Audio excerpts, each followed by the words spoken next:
कहानिया सुनी देवी माई एगो बाझिन के कहानिया केहू के बिगड़ल नइखी हमरो जन बिगाड़ी ह केहू के बिगड़ल नइखी हमरो जन बिगाड़ी ह सुनी देवी माई एगो बाझिन के कहानिया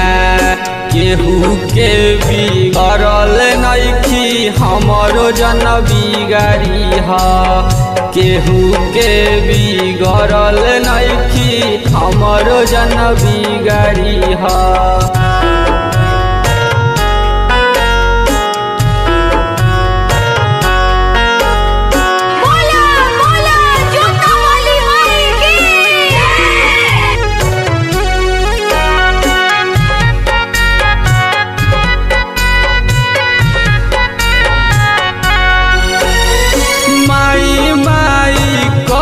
बेटी दुआरा पर आई के माई माई करी बेटी दुआरा पर आई के बाझिन वाला दुख माई तोहरा सुनलियो बाझिन वाला दुख माई तोहरा सुनलियो छोड़ाई दे तो माई हमर नाम मोर बझिनिया कहेला नाम देला मैया नाम मोर बझिनिया ए माई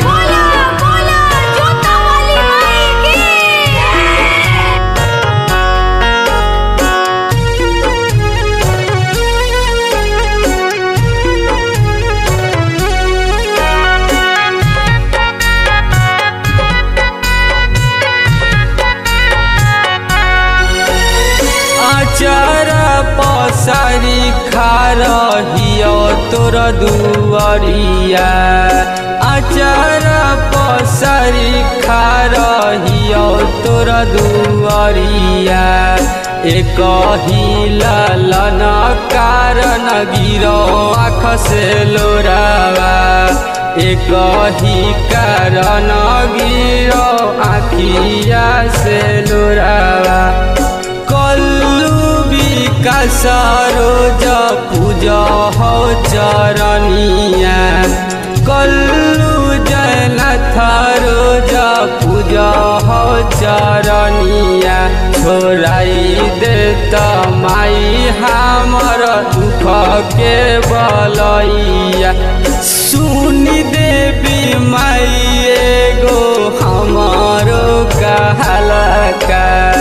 सुनी देवी माई एगो हमारो कहलका केहू के बिगड़ल नइखी हमरो जन बिगाड़ी ह ए माई।